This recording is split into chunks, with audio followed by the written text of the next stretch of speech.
Good morning all of you and welcome to Root Study Classes. तो आज है 27 फरवरी 2021। तो तैयार हो जाइए पेन पेपर लेकर के आज के सेशन के लिए। आज के इस वीडियो में 27 फरवरी के जितने भी इंपॉर्टेंट करंट अफेयर्स के क्वेश्चंस हैं, तो सभी इंपॉर्टेंट क्वेश्चन हम लोग आज के इस वीडियो में डिस्कस करेंगे। प्लस में जितने भी क्वेश्चन मैं आपको कराऊंगा, तो हर एक क्वेश्चन में आपको विथ एक्स्ट्रा फैक्ट बताऊंगा। तो पूरा वीडियो को ध्यान से देखिए। वीडियो के एंड में मैं आपसे क्वेश्चन नहीं पूछूंगा, ओके, जिसका आंसर आपको कॉमेंट करके बताना है। चलिए स्टार्ट करते हैं। फर्स्ट क्वेश्चन है, हाल ही में किस केंद्रीय मंत्री द्वारा जैव प्रौद्योगिकी कार्यक्रम ग्लोबल बायो इंडिया 2021 का शुभारंभ किया जाएगा? तो रिसेंटली डॉक्टर हर्षवर्धन सिंह जो है इस ग्लोबल बायो इंडिया 2021 कार्यक्रम का वर्चुअल मोड से जो है शुभारंभ करेंगे। वर्चुअल माध्यम से डॉक्टर हर्षवर्धन सिंह इस कार्यक्रम का जो है शुभारंभ करेंगे। और ये जो आपका ग्लोबल बायो इंडिया 2021 कार्यक्रम है, तो ये इस कार्यक्रम का सेकेंड यानी कि दूसरा संस्करण है। और इसका जो आयोजन है, तो इसका आयोजन डिजिटल प्लेटफॉर्म पर किया जाएगा 1 से 3 मार्च के मध्य। तो ये ध्यान रखिएगा। और इस कार्यक्रम का थीम काफ़ी इंपॉर्टेंट रहेगा आपके एग्जाम के लिए। इस कार्यक्रम का थीम क्या है 2021 के लिए? तो इस कार्यक्रम का थीम है बदलती जिंदगियाँ, ठीक है। और टैग लाइन क्या है? तो टैग लाइन है जैव विज्ञान से जैव अर्थव्यवस्था। और देखिए ये जो आपका कार्यक्रम है, तो इस कार्यक्रम के साथ जो है साझेदार देश के रूप में कौन जुड़ा है? अगर आपसे एग्जाम में पूछ दे कि ग्लोबल बायो इंडिया 2021 में जो है साझेदार देश के रूप में कौन जुड़ा है, तो आपको आंसर करना है स्विट्जरलैंड जो है ग्लोबल बायो इंडिया 2021 के साथ साझेदार देश के रूप में जुड़ा है। और वहीं अगर आपसे पूछ दें कि ग्लोबल बायो इंडिया 2021 के साथ साझेदार राज्य के रूप में कौन जुड़ा है, तो आपको आंसर करना है भारत का कर्नाटक राज्य, जिसकी राजधानी बेंगलुरु है। और देखिए हर्षवर्धन सिंह इस कार्यक्रम का शुभारंभ करेंगे। तो यही है केंद्रीय मंत्री डॉक्टर हर्षवर्धन सिंह। इनके पास जो है 3 से 4 मंत्रालय का प्रभार है। इनके पास स्वास्थ्य मंत्रालय का प्रभार है, परिवार कल्याण मंत्रालय का प्रभार है, भू विज्ञान मंत्रालय का प्रभार है, प्लस में विज्ञान एवं प्रौद्योगिकी मंत्रालय का प्रभार है। तो ये ध्यान में रखिएगा। और डॉक्टर हर्षवर्धन सिंह जो है, तो ये केंद्रीय स्वास्थ्य मंत्री हैं और प्लस में केंद्रीय विज्ञान एवं प्रौद्योगिकी मंत्री हैं। तो ये ज़्यादातर पूछा जाता है, तो ये दोनों याद रखिएगा आप। और भू विज्ञान मंत्री हैं ये, ठीक है। और देखिए ये जो ग्लोबल बायो इंडिया 2021 है, तो इसका शुभारंभ यही करेंगे। और इसका जो आयोजन है कब से कब? तो 1 से 3 मार्च के मध्य किया जाएगा। और इसका थीम क्या है? तो बदलती जिंदगियाँ। नेक्स्ट क्वेश्चन है, हाल ही में किस राज्य में प्रधानमंत्री सूक्ष्म खाद्य प्रसंस्करण उद्यम योजना की शुरुआत की गई है? तो रिसेंटली जो है मणिपुर के जो मुख्यमंत्री हैं एन बीरेन सिंह, तो उनके द्वारा जो है इस प्रधानमंत्री सूक्ष्म खाद्य प्रसंस्करण उद्यम योजना की शुरुआत की गई है। अब ये जो योजना है प्रधानमंत्री सूक्ष्म खाद्य प्रसंस्करण उद्यम योजना, तो इसमें क्या होगा? तो इसका उद्देश्य क्या है, क्यों इसको स्टार्ट किया गया है? तो इसको इसलिए स्टार्ट किया गया है ताकि सूक्ष्म खाद्य प्रसंस्करण इकाइयों, कृषि उत्पादक और स्वयं सहायता समूहों को जो है वित्तीय, तकनीकी और व्यापारिक समर्थन उपलब्ध कराया जा सके। तो इसको ध्यान में रखते हुए इस योजना को मणिपुर के मुख्यमंत्री एन बीरेन सिंह ने शुरू किया है, ठीक है। अब मणिपुर के मुख्यमंत्री ने इसको स्टार्ट किया, तो आइए सबसे पहले हम लोग मणिपुर की लोकेशन जान लेंगे। तो ये है आपका इंडिया मैप। और यहाँ अगर आप ध्यान दें तो ये छोटा सा इधर है आपका मणिपुर, जो कि आपके नॉर्थ ईस्ट में पड़ता है। और मणिपुर के अगर हम लोग बाउंड्री की बात करें, तो ये अपना बाउंड्री जो है म्यांमार के साथ शेयर करता है, ठीक है।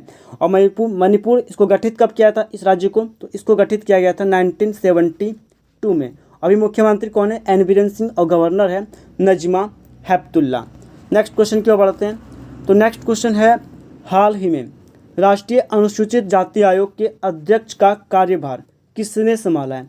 तो रिसेंटली राष्ट्रीय अनुसूचित जाति आयोग के अध्यक्ष का जो कार्यभार है, तो ये संभाला है विजय संपाला, यानी कि national commission for scheduled caste. तो इसके चेयरमैन का प्रभार संभाला है अभी विजय संपाला। देखिए विजय संपाला यहाँ पर आप देख सकते हैं, तो यही है विजय संपाला। ये पूर्व केंद्रीय मंत्री हैं, ठीक है।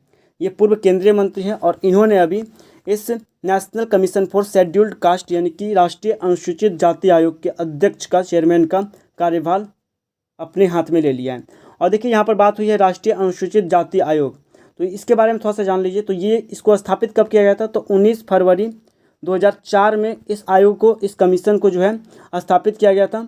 और इसका जो संस्थापक, इसको स्थापित किसने किया था? तो भारत की संसद ने इसको स्थापित किया था। और अगर हम लोग यहाँ पर अदर ऑप्शन को रिलेट करें, जैसे कि आपका option B P D Vaghela, तो पी डी वाघेला ये जो है, एक मिनट मिटाने दीजिए, हाँ, पी डी वाघेला। तो देखिए पी डी वाघेला जो है, तो ये TRAI के अभी प्रेजेंट टाइम में चेयरमैन है। और ऑप्शन बी अगर आप ध्यान दें तो राहुल खुल्लर। तो कल अगर आपने कल वाला सेशन अटेंड किया होगा तो कल मैंने आपको बताया था कि राहुल खुल्लर का हाल ही में डेथ हुआ है और ये TRAI यानी कि telecom regulatory authority of India के जो है पूर्व ये चेयरमैन थे राहुल खुल्लर, और ये 1975 के IAS अधिकारी थे। और PD वाघेला जो कि प्रेजेंट टाइम में TRAI के चेयरमैन है, तो ये भी एक IAS अधिकारी हैं और ये 1986 बैच के IAS अधिकारी हैं। उसके बाद विजय संपाला, तो ये पूर्व केंद्रीय मंत्री हैं जिन्होंने राष्ट्रीय अनुसूचित जाति आयोग के चेयरमैन का कार्यभार संभाला है। और उसके बाद ऑप्शन डी अनिल कुमार झा, तो आज से कुछ दिन पहले मैंने आपको बताया था जिंदल पावर लिमिटेड, तो जिंदल पावर लिमिटेड इन्होंने अपना अध्यक्ष अपॉइंट किया है अनिल कुमार झा को। नेक्स्ट क्वेश्चन की ओर बढ़ते हैं। हाल ही में भारत ने किस राज्य के लिए AIIB के साथ $304 मिलियन का ऋण समझौता किया है? तो रिसेंटली अपने भारत ने AIIB के साथ जो $304 मिलियन का ऋण समझौता किया है, तो ये असम के लिए किया है। देखिए आज से कुछ दिन पहले, आज से 2-3 दिन पहले मैंने आपको एक क्वेश्चन कराया था कि भारत ने वर्ल्ड बैंक के साथ जो है $68 मिलियन का समझौता किया था। ठीक है, अपने इंडिया ने वर्ल्ड बैंक के साथ $68 मिलियन का समझौता किया था नागालैंड के लिए, तो मैंने बताया था। और देखिए 2020 में क्या होता कि नागालैंड को अशांत 6 महीना के लिए जो है अशांत क्षेत्र घोषित किया गया था, और अभी जाकर के असम को जो है 6 महीना के लिए अशांत क्षेत्र घोषित किया गया है। अब देखिए भारत ने AIIB के साथ समझौता किया है, AIIB के साथ। तो सबसे पहले यहाँ पर AIIB ये क्या है? तो ये आपका एक बैंक है, इसका फुल फॉर्म होता है एशियन इंफ्रास्ट्रक्चर इन्वेस्टमेंट बैंक। ठीक है, क्या होता है इसका full form? Asian infrastructure investment bank. इसको स्थापित किया गया था 2016 में। इसका हेडक्वार्टर कहाँ पर है? हेडक्वार्टर है बीजिंग। और देखिए असम राज्य के लिए जो है AIIB के साथ $304 मिलियन का भारत ने समझौता किया है। तो असम के साथ जो ये समझौता किया है भारत ने असम के लिए ये जो समझौता किया 304 मिलियन डॉलर का, तो क्यों किया गया असम के लिए ये समझौता? तो असम में जो है विद्युत वितरण नेटवर्क को मजबूत करने तथा उसके सुधार के लिए जो है भारत ने इस AIIB के साथ इस $304 मिलियन ऋण का समझौता किया है। ठीक है, तो आइए पहले हम लोग असम की लोकेशन देखते हैं। तो ये है आपका इंडिया मैप, और यहाँ पर आप देख सकते हैं ये जो मैं लोकेशन मार्क कर रहा हूँ, तो ये है मैप में असम की लोकेशन। कैपिटल की बात करें तो कैपिटल है दिसपुर, और ये जो आपका असम है तो ये आपका नॉर्थ ईस्ट में पड़ता है। और ये जो आपका नागालैंड है जिसके लिए भारत ने वर्ल्ड बैंक के साथ $68 मिलियन का समझौता किया, तो ये भी आपका नॉर्थ ईस्ट में पड़ता है, तो ये ध्यान रखिएगा। असम की राजधानी क्या है? तो असम की राजधानी है दिसपुर, और ये जो अपना बाउंड्री है तो ये अपना बाउंड्री शेयर करता है बांग्लादेश और प्लस में भूटान के साथ, तो ये ध्यान रखिएगा। ठीक है, नेक्स्ट क्वेश्चन की ओर बढ़ते हैं। नेक्स्ट क्वेश्चन क्या है? हाल ही में स्वतंत्रता सेनानी वीर सावरकर की पुण्यतिथि मनाई गई, कब मनाई गई है? तो रिसेंटली 26 फरवरी के दिन जो है वीर सावरकर की पुण्यतिथि सेलिब्रेट की गई है।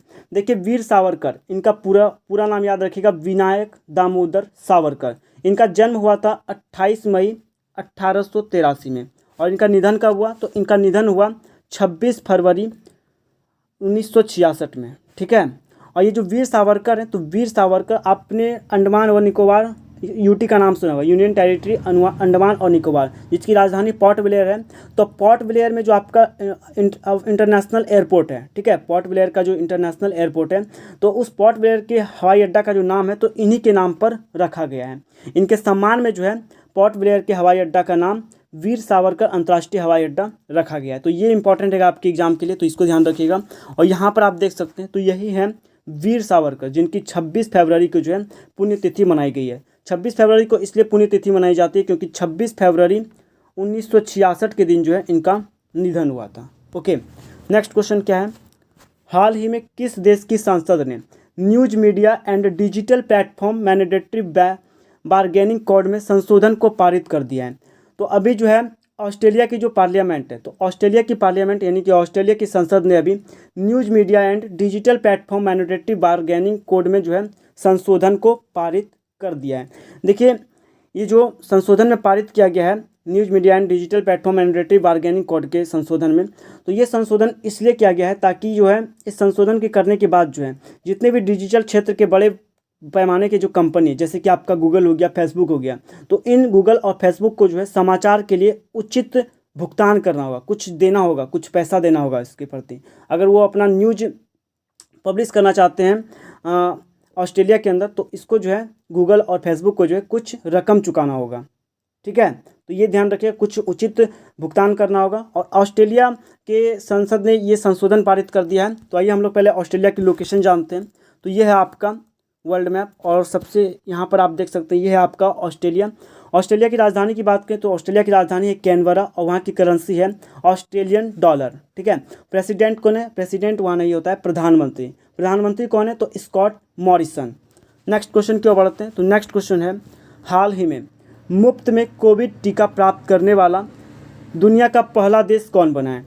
यानी कि फ्री में कोविड-19 का जो टीका है, वैक्सीन है, तो फ्री में कोविड-19 का वैक्सीन प्राप्त करने वाला दुनिया का फर्स्ट देश बन गया है आपका घाना। तो ऑप्शन सी यहाँ पर आपका सही आंसर हो जाएगा। घाना जो है जिसने मुफ्त में कोविड-19 टीका का जो है वैक्सीन प्राप्त किया है। ओके, अब घाना ने प्राप्त किया है। तो ये है आपका मैप, और यहाँ पर आप देख सकते हैं ये है मैप में घाना की लोकेशन। घाना को अगर आप ध्यान से देखें तो इसका जो एरिया है तो ये समुद्र से लगता है। किस समुद्र से? तो अटलांटिक ओशियन से जो है इसका एरिया लगता है। तो ये ध्यान रखिएगा। घाना की जो राजधानी है, तो घाना की राजधानी क्या है? तो एक्रा यहाँ की राजधानी है। करेंसी की बात करें तो घानियन सेडी यहाँ की करेंसी है, और प्रेसिडेंट है नाना अकुफो एडो। ठीक है, नाना अकुफो एडो जो है वहाँ के प्रेसिडेंट हैं। नेक्स्ट क्वेश्चन क्यों बढ़ते हैं? तो नेक्स्ट क्वेश्चन है, हाल ही में भारत का पहला डिजिटल विश्वविद्यालय किस राज्य में शुरू हुआ है? तो रिसेंटली अपने इंडिया का फर्स्ट डिजिटल यूनिवर्सिटी जो है ये स्टार्ट हुआ है। तो यहाँ पर पूछा जा रहा है किस राज्य में स्टार्ट हुआ है? तो ये जो इंडिया का फर्स्ट डिजिटल यूनिवर्सिटी है तो ये स्टार्ट हुआ है केरल में।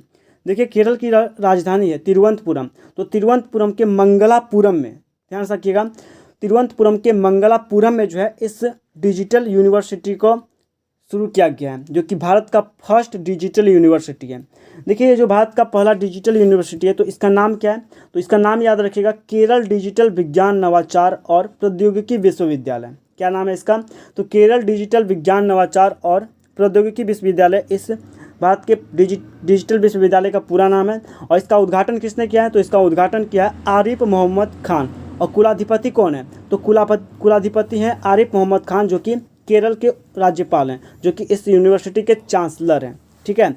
और देखिए, केरल की बात हुई है तो आइए हम लोग पहले केरल की लोकेशन जानते हैं। तो ये है आपका इंडिया मैप, और सबसे नीचे अगर आप ध्यान दें तो ये जो आप यहाँ पर बैंगनी कलर का पट्टी देख रहे हैं पतला जैसा, तो ये है आपके मैप में केरल। केरल की कैपिटल की बात करें तो कैपिटल है तिरुवनंतपुरम, और तिरुवनंतपुरम के मंगलापुरम में जो है, मंगलापुरम में भारत के पहले डिजिटल यूनिवर्सिटी को स्टार्ट किया गया है। केरल अभी मुख्यमंत्री कौन है? तो पिनाराई विजयन।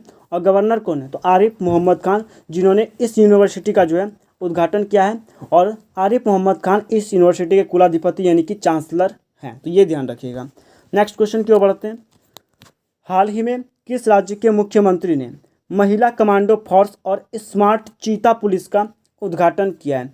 देखिए, अभी जो है उत्तराखंड के मुख्यमंत्री त्रिवेंद्र सिंह रावत ने महिला कमांडो फोर्स और स्मार्ट चीता पुलिस का जो है उद्घाटन किया है। और इसी के साथ उत्तराखंड जो है देश का चौथा राज्य बन गया है जहां पर पुलिस विभाग में महिला कमांडो का एक दास्ता जोड़ा गया है।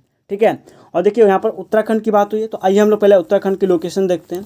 तो ये है आपका इंडिया मैप, और यहाँ पर अगर आप ध्यान दें तो ये जो आप मैप में देख रहे हैं तो ये है मैप में उत्तराखंड की लोकेशन। कैपिटल की बात करें तो कैपिटल है देहरादून, और 2020 में जो है इसकी एक ग्रीष्मकालीन राजधानी बनाई गई है उत्तराखंड की।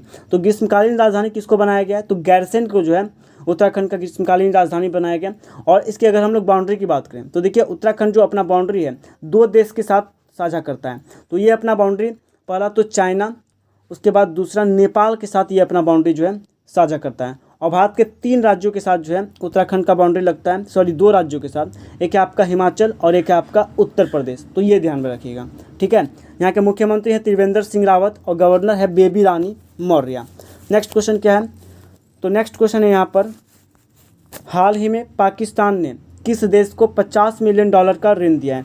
तो देखिए, भारत का पड़ोसी देश है पाकिस्तान, जिसकी राजधानी है इस्लामाबाद। तो अभी पाकिस्तान ने श्रीलंका को जो है $50 मिलियन का ऋण दिया है। ओके। पाकिस्तान के अभी प्रधानमंत्री कौन है? तो इमरान खान अभी प्रधानमंत्री हैं। तो आइए पहले हम लोग पाकिस्तान की लोकेशन देख लेते हैं। तो ये है आपका वर्ल्ड मैप, तो जूम करते हैं इसको, और यहाँ पर अगर आप ध्यान दें तो ये है मैप में पाकिस्तान, जो कि भारत का नेबर कंट्री है। और पाकिस्तान, इसकी राजधानी है इस्लामाबाद, वहाँ की करेंसी है पाकिस्तानी रुपया। और वहाँ के प्रधानमंत्री कौन है? तो इमरान खान प्रधानमंत्री हैं।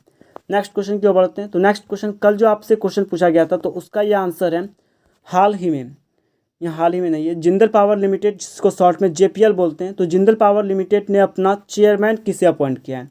तो इसका सही आंसर होगा option number B, Anil Kumar Jha. Option B यहाँ पर राइट आंसर हो जाएगा। अनिल कुमार झा जो कि कोल इंडिया के पूर्व प्रमुख थे और इनको जो है अभी जिंदल पावर लिमिटेड ने अपना चेयरमैन अपॉइंट किया है। नेक्स्ट क्वेश्चन क्या है?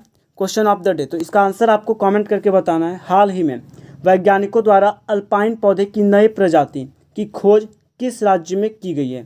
देखिए, ये जो अल्पाइन पौधा है तो ये आपका सूरजमुखी फूल आपने देखा होगा। तो सूरजमुखी फूल का ये उसी जाति से ये संबंधित है, सूरजमुखी फूल की जाति से। तो अभी इस पौधे की जो नई प्रजाति है, अल्पाइन पौधे की नई प्रजाति, तो किस राज्य में इसको खोजा गया है? और एक चीज़ और आपको बताना है कि इसका नाम क्या है। ठीक है, इसका नाम क्या रखा गया है, इस नए प्रजाति का नाम, तो ये भी आपको बताना है। और इस प्रजाति की खोज किस राज्य में की गई है, ये भी आपको बताना है। तो अगर आपको वीडियो अच्छा लगता है तो वीडियो को लाइक कीजिए और ज़्यादा से ज़्यादा वीडियो को शेयर कीजिए और लाइक करना मत भूलिएगा। तो चलिए मिलते हैं नेक्स्ट वीडियो में, तब तक के लिए जो है जय हिंद जय भारत।